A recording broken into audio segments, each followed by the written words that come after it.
Welcome to The Favorites, the podcast presented by Bet365. We are part of the Action Network. I am Chad Millman, Chief Content Officer of the Action Network. Another great episode with my co-host, my companion, my compadre, my BFF, professional bettor, Simon Hunter. Hello, Simon. How we doing, Chad? Brother, it's June, and as soon as June hit and the calendar turned, the baseball betting scandals exploded.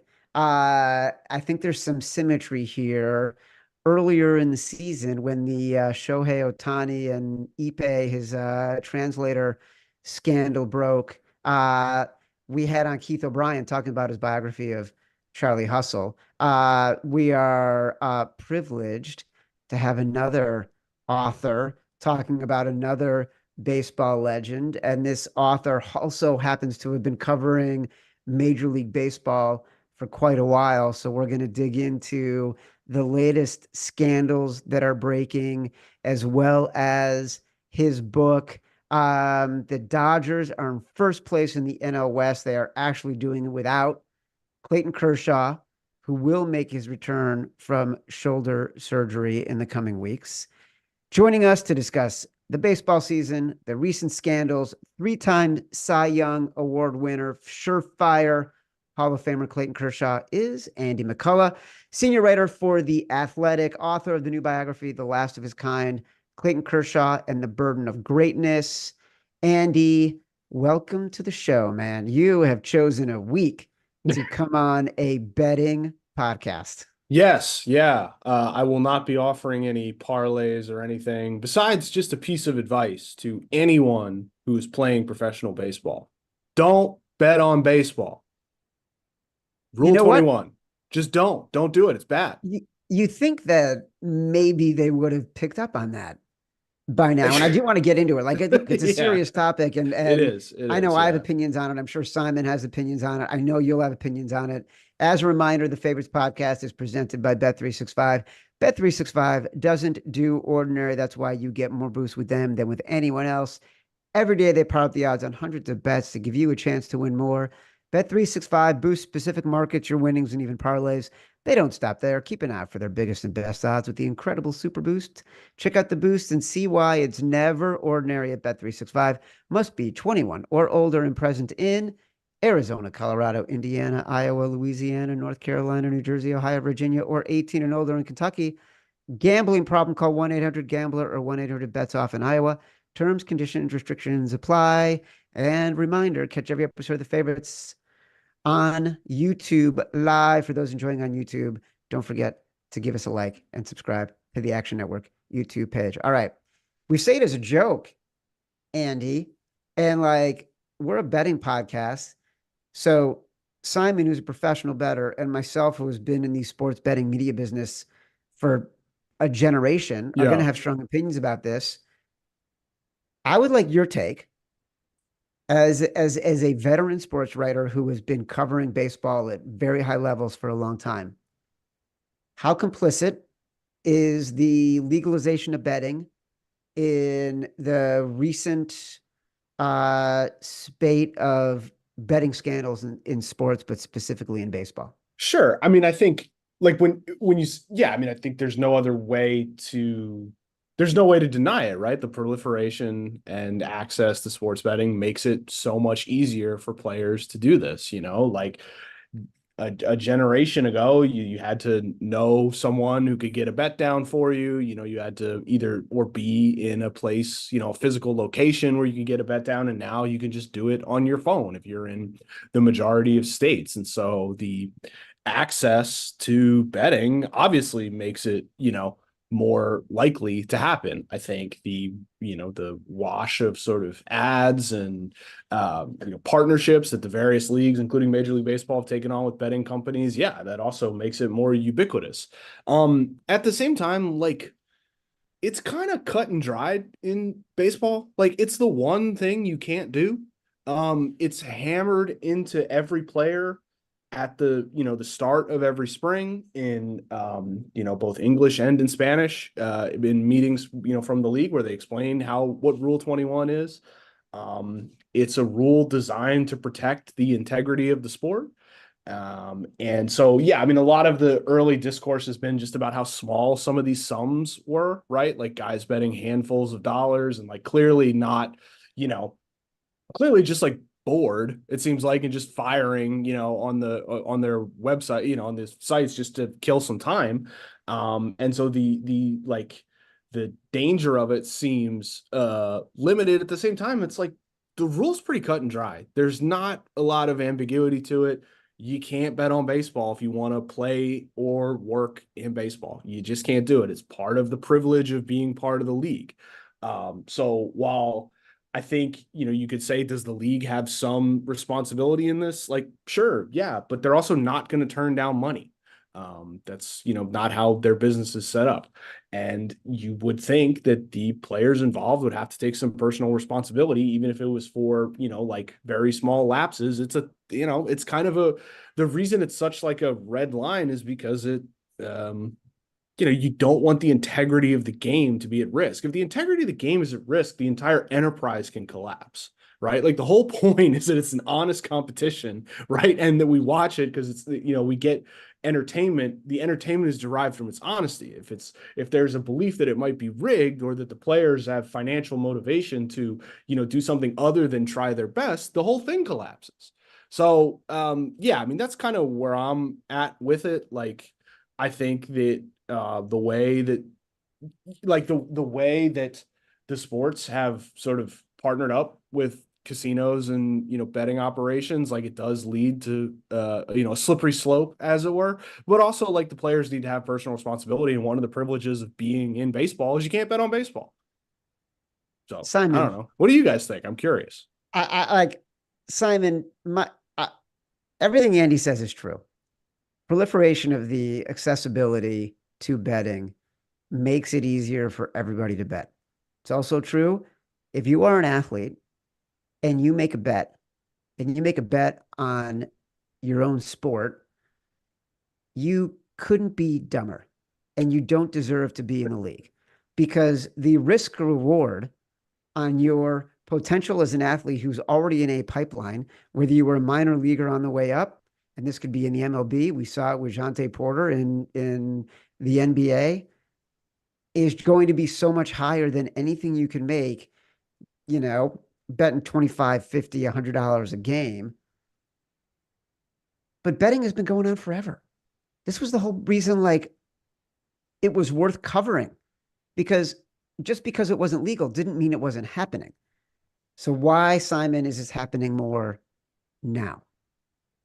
I would say it's just bringing to light what the sad truth is of a lot of gambling. It's an addiction, Chad. And we can all sit here and say how dumb the guy is, but he had a sickness. That's all it could be, right? Because you don't think logically. The disease takes over and you're not thinking logically. So I just think we're at the early stages here with the MLB where right now there's only one method they can go about it, right? They're not going to treat it as a disease. They're going to treat it as you're out of the league. We're not here to help you cure your disease. We're not here to treat you with kid gloves. You're out. Like, we're not messing around here because of what we're talking about here. It's the integrity of the league. And the NFL, they've gone about it a little different, right? Where these guys who they've caught, they might give them a year suspension, right? They'll let them back, but they know it's like anything else, you are out. Like, we're not going to take these risks. And we luckily never had, we never had the Joe Burrow, Patrick Mahomes scandal like we did with Ohtani. And, the Ohtani thing, they wanted to sweep that under the rug and keep it moving as quickly as they could because they cannot lifetime ban Ohtani. Even if he did get proven, right? The whole thing is so messy. But I view it as the MLB is doing their best to try to control something that it's just so new to them, right? They don't know how to handle these guys that have these addiction problems, these diseases. If a coach gets caught, Chad, if an umpire, for the first baseman coach, if a star player gets caught this year, it's just so much adding on to the MLB right now. So this is a hot topic that they wanted to keep it. They wanted it to go away. And these things keep popping up, Chad. So it's not going to go away for the MLB, right? It's like, clearly there's an issue right now, and it's tough where it's like, I mean, how many people are within these teams, right? You have the minor league, all these guys are all connected to these teams. it's just such a huge amount of people to pull. And yeah, like I said from the top, it's an addiction. That's the sad truth of it. So these guys, I wish I could say them and be like, they're such idiots, but it's like they clearly just aren't thinking. Like the addiction takes over and they're just not processed. Because you're right, Chad. If you want your girlfriend to make bets for you, they're gonna catch you somehow through your girlfriend. You're not smarter than these sports books people. Like that's what I can't get through my head, Chad. It's just these people think they're so smart. It's like you're not smarter than $1 billion business. It's just come on. You might get away with it for a little bit, but eventually they'll get you, right, guys? If anyone, I do want to say just Yeah. like, well, Simon, I'm definitely sympathetic to the idea that it's an addiction, right? And especially it clearly like in the Ipe Mizuhara case, like that is a person who was dealing with gambling addiction, I think is the charging Horrible addiction. document. Yeah. Like there's no like debating that. At the same time, like you can torch your money on college basketball, you know, like you can Yeah. bet European soccer, like you can, But that's what like, I go back to. It's a disease because he thinks he Yeah. knows. Jeff Passan Yeah. put a tweet out. He only Mhm. won 4.5% of his bets. Well, we're You know how talking about two impossible different. that is? We're talking about That's two different impossible. people, right? That's Tucapita Marcano, who was betting on baseball, right? And like, yeah, Oh, that is okay. tough. Yeah, those are two separate things. Because Mizuhara, like, there's no evidence that he bet on baseball. He was like firing on college soccer, you're right, like you're all right. sorts of stuff, right? But the reason that these suspensions came down today, it's because there's specific guys within baseball who were betting on baseball, and yeah, 4%, that is tough. Like that, you'd have to try. I'm telling you, it's almost impossible. Yeah, but I think that was like on parlays too, which is like, you know, Right. that's just giving your money. So I don't know. I mean, I think these cases are different, right? The Marcano case is different than, you know, like Jay Groom or Andrew Saalfrank, who were, you know, doing I just think I am sympathetic to the idea of someone who's dealing with the throes of addiction. I do think though that like it is an addiction that can be channeled into other avenues, I guess. I don't know. Like maybe that's not sympathetic enough. In 20, 30 years, I think it'll be better. I think right now it's too early in American culture. Like in Europe, there's scandals every now and then, but nothing like this, right? I mean, literally, we've had a year where every sport has Yeah. something popping up. It's just we're the guinea pigs right now. It's the sad truth, but like you just talked about it, the accessibility, it is what it is, right? It's a sad times right now for that kind of stuff. look, I think anyone who listens to this podcast would not be surprised that Simon was offering the most empathetic view of the situation. And I also think you're 100% right, Simon. Everybody in this industry right now, from me to you to the Action Network to the operators to the leagues, are going to be on the defensive when stuff like this happens. Yep. Because we have all been advocates for the industry for a long time.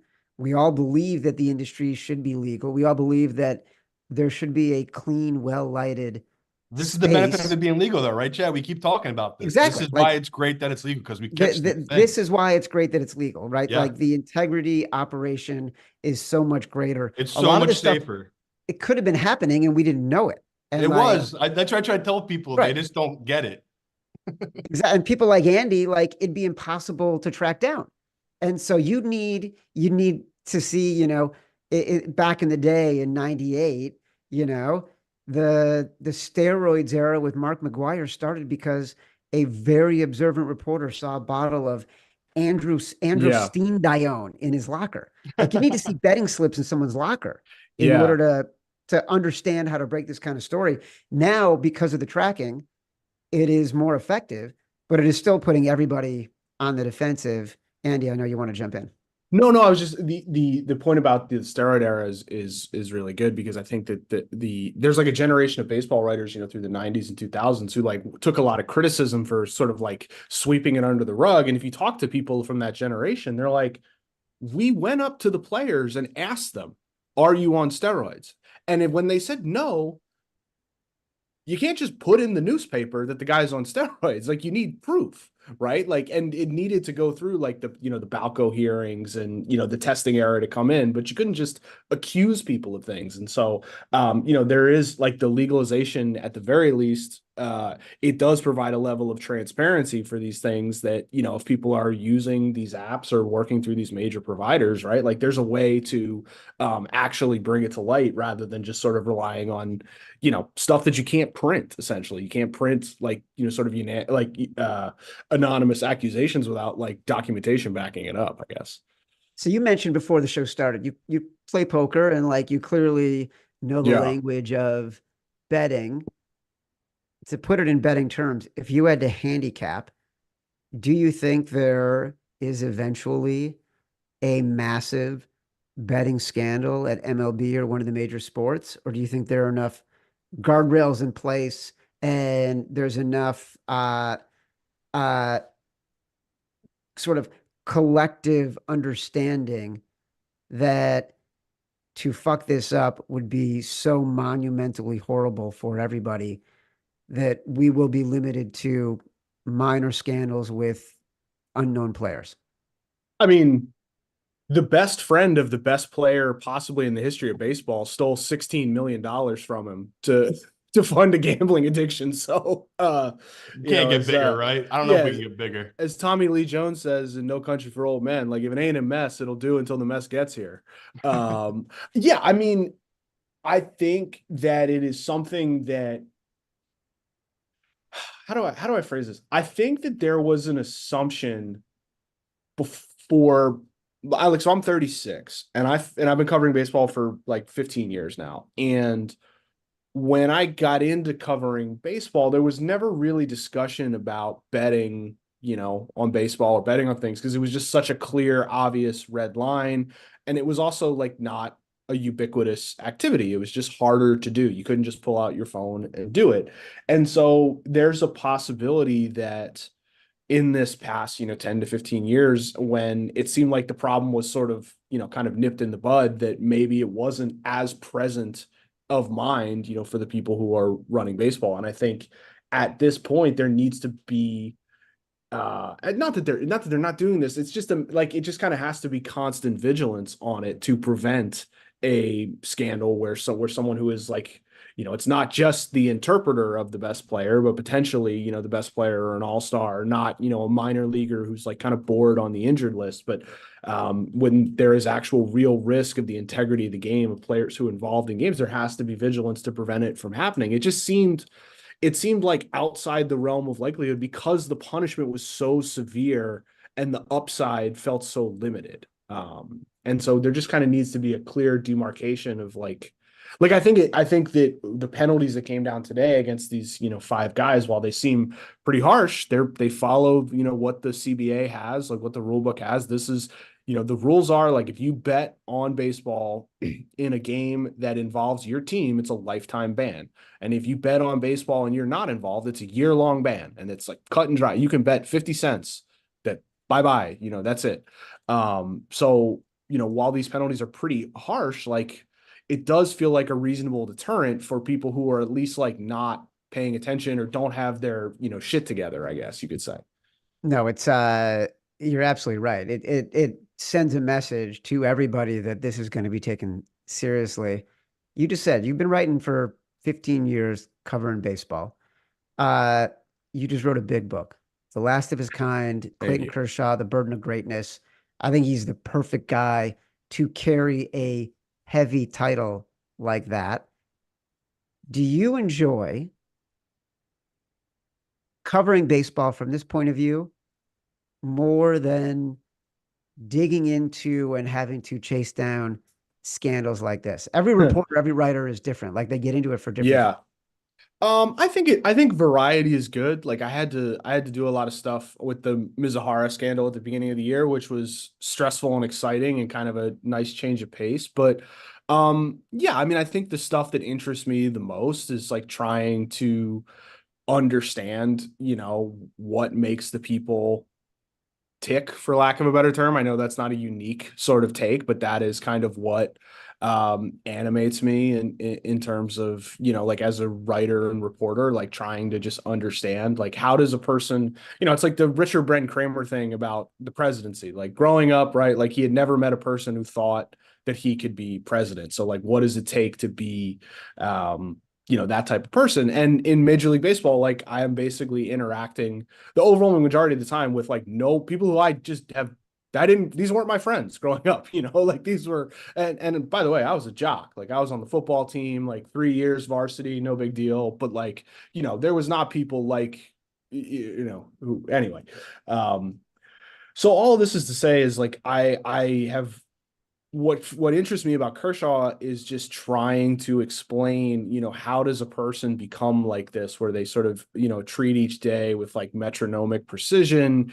How do you come to be in this place where, despite all that you've achieved in baseball, and in your life, you still hold yourself to such exceedingly high standards? Like, what is the root of that sort of, personality? And so he was, that's kind of the stuff that I like doing the most. Readers don't always respond to it because they like scandals or they like trade rumors and stuff like that. But I think it often has a more lasting impact to be able to do stories of that type.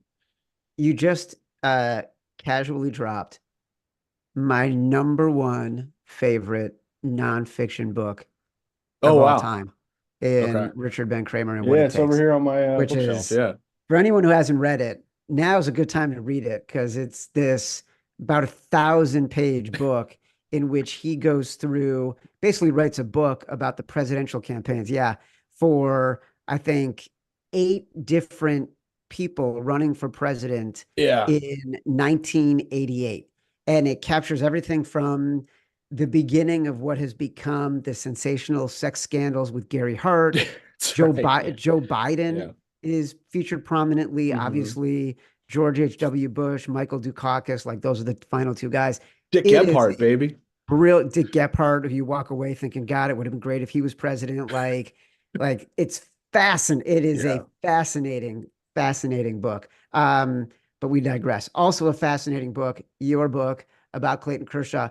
There are 2 anecdotes that were in the excerpt in the New York Times that I thought perfectly captured Kershaw.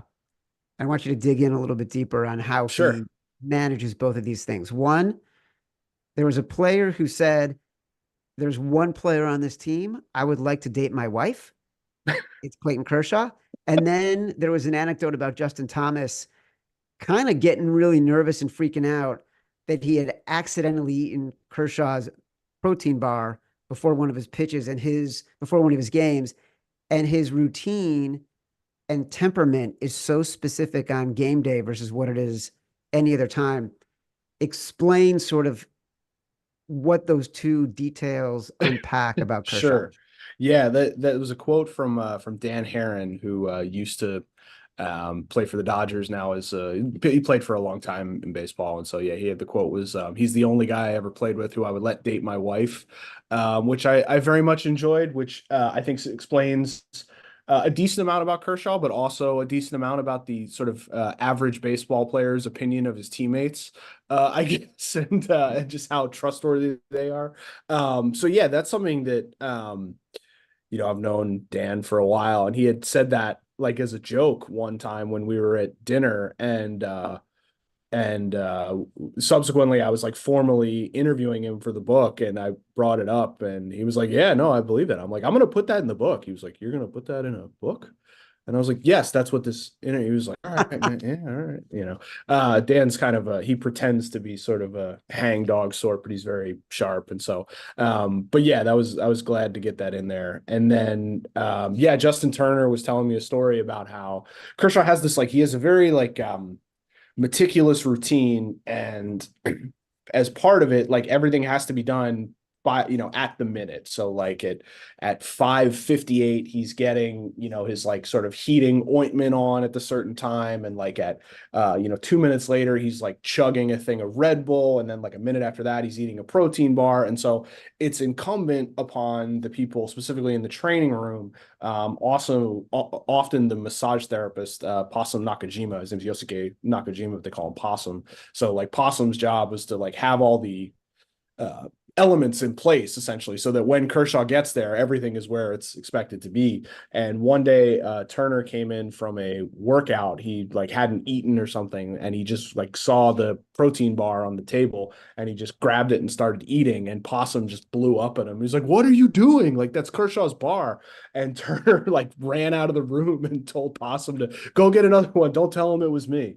Which, that first chapter, which the Times and the Athletic were nice enough to excerpt, I wanted to, I chose that as the opening because I wanted to really explain how being around Kershaw made his teammates feel on a regular basis, and specifically like how it felt on the day he pitched, because he created, and still does to an extent, in them this sort of odd blend of like excitement and also apprehension. And baseball is like a very it's like a workaday sport, like sometimes you win, sometimes you lose, sometimes it rains. Like there's a lot of games, it's a long season, and it can get really monotonous. But with Kershaw starts, like the days felt different because of the way he sort of carried himself in the room before the game, and the intensity that he had, and sort of his dedication to his routine. And so I wanted to sort of,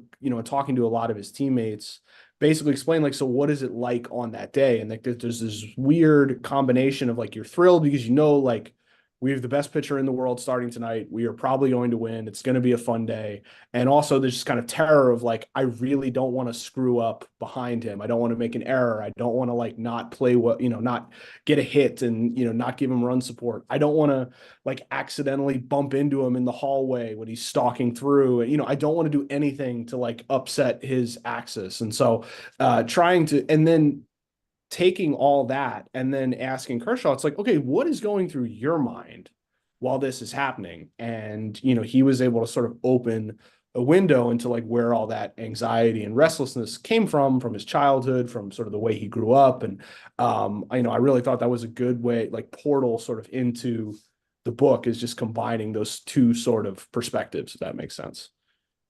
He seems a lot like Simon right before we do Convince Me on Sunday mornings. You don't want to get in the way of Simon before he's doing a show. But it actually is interesting to me, Simon, because Sundays are game days for you. I never get the sense that you are filled with anxiety, dread, and need to be sort of a level of intensity that is a win or go home moment, even though you have 16, 17 Sundays to win or go home. Yeah, I'm just an over preparer, right? I'm one of those people that I work so hard and so many hours because I don't have a wife and kids. Like my life is football. That when the time comes, it's like, even if this doesn't work out, I literally have no excuse. I put all the work I could possibly put in, so I feel as prepared as I could be. But the Kershaw, my favorite part about Kershaw, and I'm sure he touched about this in the book, about how he's the last of these great pitchers, right? These guys that go complete games, Yeah. throw them out there. And I said to these guys before we came on, like, I'll never forget it. I'm a Phillies fan. I'll never forget that run we had. And they bring in this blonde-haired, tan, 6'6" dude to pitch against. It might have been Cole Hamels, or maybe it was the next day he pitched, but he came out and I was like, who's this California kid? Like, I had no idea his whole backstory, everything like that. And it's crazy to think that kid who he played pretty well against us, little did I know he was going to become this Hall of Famer. That the fact that he's been in LA now for 16 years, and you go through all the guys they brought in, and everyone was like, well, this is the Dodgers' next Kershaw. And they kept leaving and going away, and the Kershaw just stayed there. And either, would get the surgery, and he'd come back, and he'd lose it for a year or two, and then he'd come back and he'd find it again. The fact that you chose him, I just love, because if you're a baseball fan, you can't talk about this last 15, 16 years without his name being up there as, arguably the best pitcher. And I mean, Chad wants to get to it. I want to get to it. Did it all solidify in that 2020 World Series? Like, was that the kind of thing he needed to get done? Because I'm a hater. I'll be up front, brother. I'm a Phillies fan. I'm a hater. I held that over him all the time. His playoff record and what he did in the playoff, that was a real thing. And you just talked about it, right? This guy is so meticulous. I can't imagine the wars in his head, because he obviously heard the noise, right? I mean, I would love for you to dive into that. What was his view on the playoffs in that World Series? Yeah, I think it's a really challenging thing for him to sort of analyze, because I think it's still very painful. And I think part of like why he's, doesn't want to delve into it much. Part of why, he said he doesn't want to really read the book is it's like really painful to go back and relive those failures. I think he feels some of them, specifically the 2017 World Series. I think he feels that pretty acutely, I guess, when he allows himself to. And so part of his defense mechanism makes it sound, like, I don't know, it's not exactly conveying it, but I think the way he is sort of like guarded against it is he tries to be as forward thinking as possible and, propelling himself through, the 5-day cycle during the season or the rehab cycle now. But yeah, I mean, I think that the way he has pitched in the postseason in his career is something that, someone asked me, like, I was doing promo for the book. They were like, does it haunt him? And I was like, I mean, he certainly wouldn't use that verb, but to an extent, kind of, yeah, it's tough. Like, it's tough to feel like, I think the feeling that he has dealt with is that he has let his team down, often in the postseason. And I think if you go through all those years, right, because there was a 7-year stretch where he was kind of like the central figure of each postseason. And if you go through those 7 seasons, in 13 and 14, when he first got there and he was like definitively the best pitcher in the sport, there was definitely some stuff where he was probably a little too stubborn. He was a little too predictable in his sequences. He was doing things that the Cardinals specifically could, sort of diagnose and take advantage of.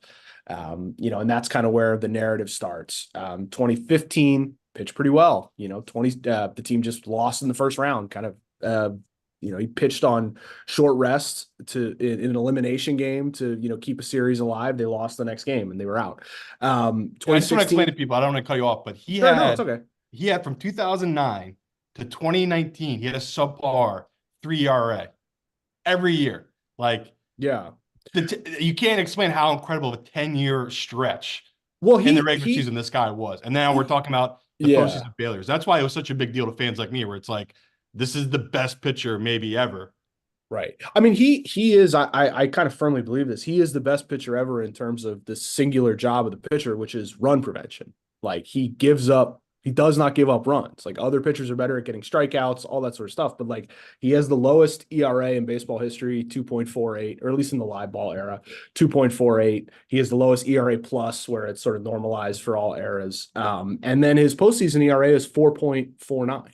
It's a significant difference. And part of what the book is about, though, is like why that difference matters, right? Because Justin Verlander's postseason ERA is worse than his regular season ERA. It's not as bad, but it's worse. Same story for Max Scherzer. Why does no one care about that? Why does that come up less? And it's because Kershaw established a standard for himself and held himself to it and never ran from responsibility, never, asked out of games, took the baseball on short rest, pitched in relief, was willing basically to take on the risk of failure. And he often did fail. And the book is not meant to absolve him or defend any of this or make excuses. And he's not seeking any of that. But I think it is interesting as you go through year by year. Like, it's not like he would just come out and get his ass kicked. Like, there was stuff going on. He would pitch great, then he'd be on short rests and he'd pitch really good, and then he'd be on short rest again and wouldn't pitch as good.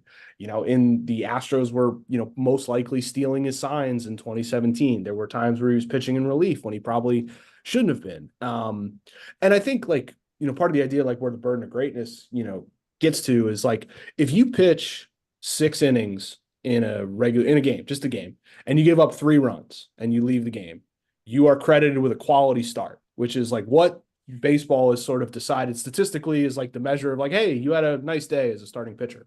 And your ERA is 4.45, which is worse than Kershaw's postseason ERA. So that is the standard to which he is judged. By just basically being like decent in the postseason, he's an abject failure. And that's a mantle that he's earned, essentially. And so part of the book is just like grappling with, what do you do when you've put yourself in this sort of position where anything less than, everything is a failure. I think that's like something that only certain athletes are really good enough to ever be judged by. And I think how they handle that is fascinating. So to that point, the guy comes into the league, he's lights out. He's winning, 3 Cy Youngs by the time he's 27. He's basically a Hall of Famer, possibly one of the best pitchers who's ever lived. Before the Dodgers are really even going on these epic runs where they've won, 11 division titles or something like that, Mm-hmm. you describe in great detail the buildup, the level of intensity it takes to get on the mound on the fifth day. And I agree with you. A lot of his postseason lack of success is also bad luck. Not getting offensive support, team stealing signs, having to go on short rest because they really have no one else to turn to, Mm-hmm. and then people considering that to be a failure. Did he ever not want to go into the postseason and have to confront that again? Like after, I think it was like, what was it? 6 straight years of postseason, not just lack of Yeah. success, but white hot spotlight, not getting over the top. Yeah. At some point, that's got to weigh on him. Mm-hmm. Like, I don't want to do it again.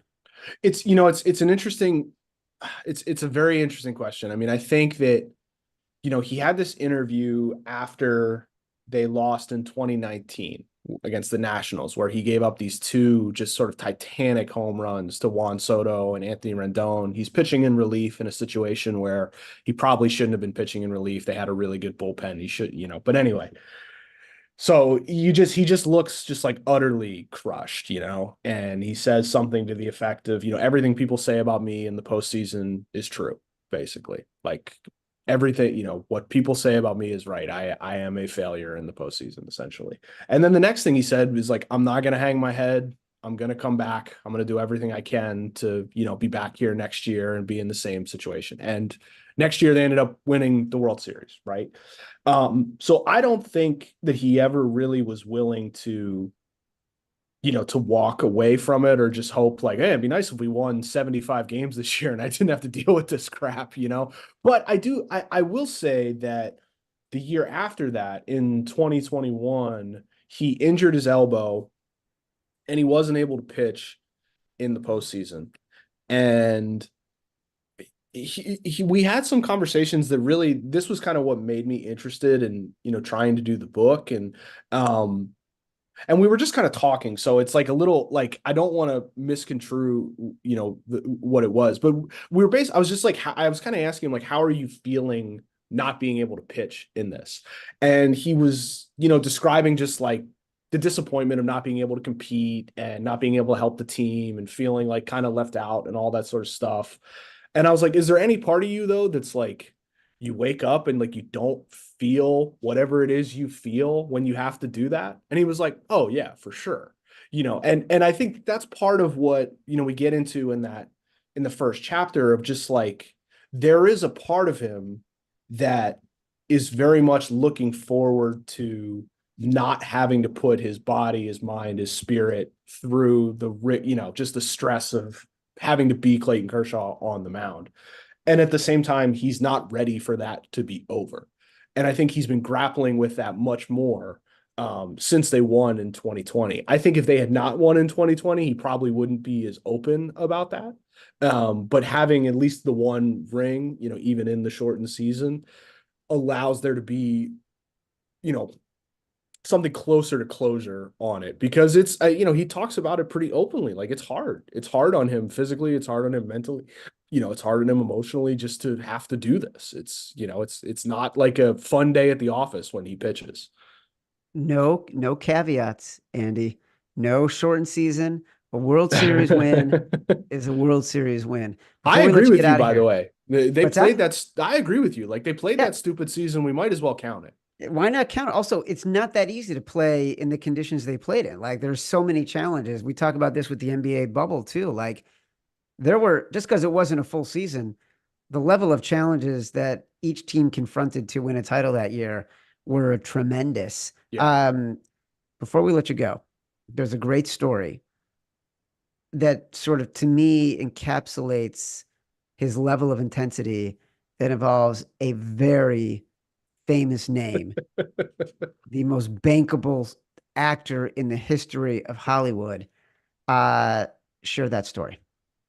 Yeah, sure. There was a day in, I believe it was 2013, where an actor visited the Dodgers clubhouse, and part of the issue why this was like a regular thing, if you go to Dodger Stadium, like you'll always see sort of famous people there. It's it's LA. But the actor showed up late, and he showed up a little late, not too late, but he showed up late, and he showed up on the day that Kershaw was pitching. And so he comes into the clubhouse to meet the team before the game. And, there's some players, around. Kershaw's in his locker, and the players are like super excited, and they're yelling, catchphrases, that the actor had made famous, and they're all like super amped, and Kershaw's just like glowering, he's just like miserable, and he just gets up, and he's dressed like, he looks ridiculous. He's, it's the middle of the summer. He's wearing this huge like winter jacket that he always wears, before every start. It's like zipped all the way up. He's got a glove and his baseball. The game's not starting for like another hour. And he stomps out of the room. And on the way out, the actor like raises his hand. He's like, "Clayton, my man," and tries to give him a high five. And Kershaw just completely big league Samuel Jackson. And it just left him totally hanging. And Sam Jackson was just like, "What?" So yeah, I was told that story a couple years ago, and I worked very hard to confirm that it was true, because I very much wanted it to be in the book. So I talked to many different people, including Kershaw, who confirmed that that's a true story. That's awesome. It's one of those, like, when you hear it, you're like, oh, I almost don't want to check, because I don't want someone to say this never happened. But thankfully it did. So yeah, I was happy about that. I know that feeling. Yeah. I do. Andy, great stuff. Thanks for coming on. Thanks for talking about the book, which I want everybody to pick up, The Last of His Kind, Clayton Kershaw and the Burden of Greatness. Also talking about the betting scandals, Andy McCullough, baseball writer at The Athletic. Great stuff. As a reminder, the Favorites podcast is presented by Bet365. Bet365 doesn't do ordinary. That's why you get more boost with them than with anyone else. Every day they power up the odds on hundreds of bets to give you a chance to win more. Bet365 boosts specific markets, your winnings, and even parlays. And they don't stop there. Keep an eye out for their biggest and best odds with the incredible Super Boosts.